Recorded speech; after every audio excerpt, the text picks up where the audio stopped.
आज हमारे जी एक्सक्लूसिव में हम बात करेंगे सूरत के उस टावर की जिसे महज 15 सेकंड में गिरा दिया गया। बात करेंगे नोएडा के ट्विन टावर्स की भी, जिन्हें गिरा तो दिया लेकिन अभी तक मलबा वहीं पड़ा हुआ है। तो सवाल ये उठता है कि ये टावर्स तो गिराए जाते हैं लेकिन इनका मलबा उठाने में इतनी देरी क्यों होती है? पड़ताल की है जी ने, देखिए ये एक्सक्लूसिव रिपोर्ट।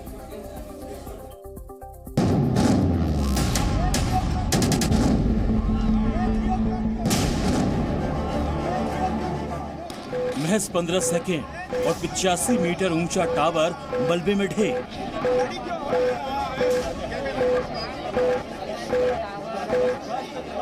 ये तस्वीरें सूरत की हैं।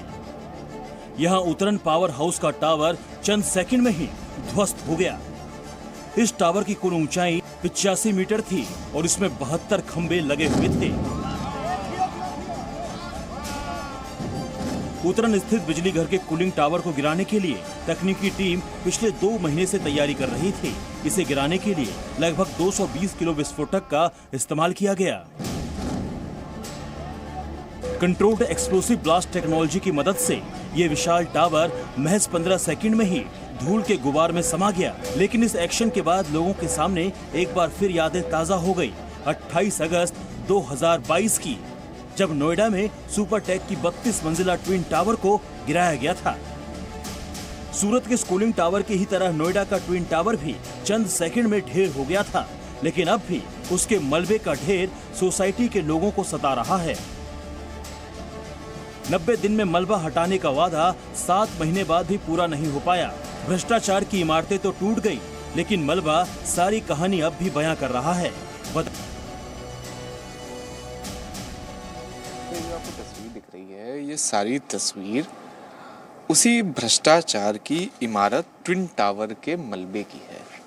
यहीं पर कभी भ्रष्टाचार का जीता जाता नमूना ट्विन टावर खड़ा हुआ करता था, लेकिन आज से 6 महीने पहले उसको ध्वस्त कर दिया गया था और अभी आप देखिए यहाँ पर पूरा मलबा बिखरा हुआ है। हालांकि मलबे की स्थिति ऐसी है कि अगर आप दाहिने ओर से बाईं ओर अगर आप देखेंगे तो आपको ऐसा लगेगा जैसे बिल्कुल सफ़ेद पहाड़ है। अरावली का बिल्कुल सफ़ेद पहाड़ ही लग रहा है, लेकिन ये सफ़ेद पहाड़ अरावली का नहीं, सीमेंट का पहाड़ है।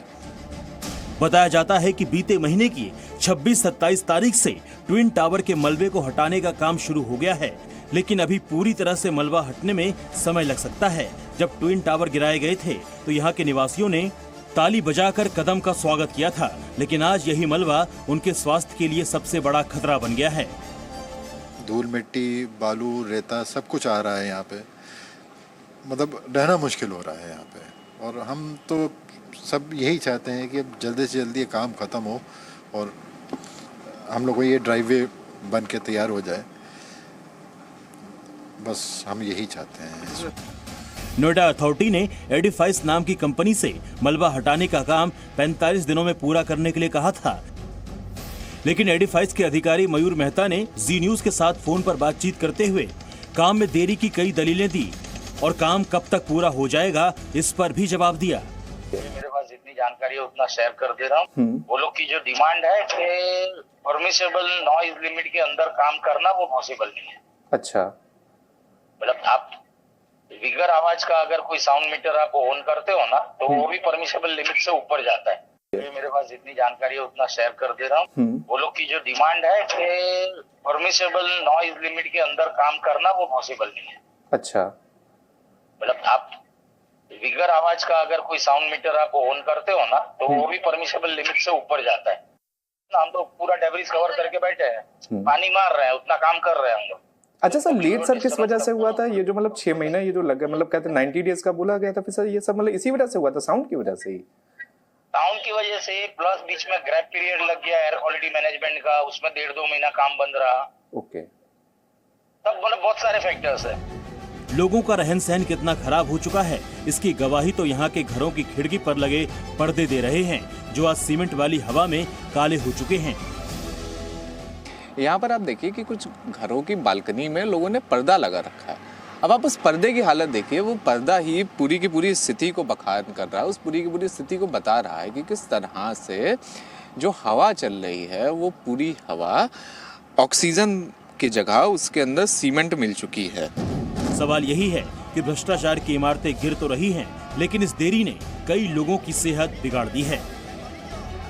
शिवांक मिश्रा, जी मीडिया। जी न्यूज़।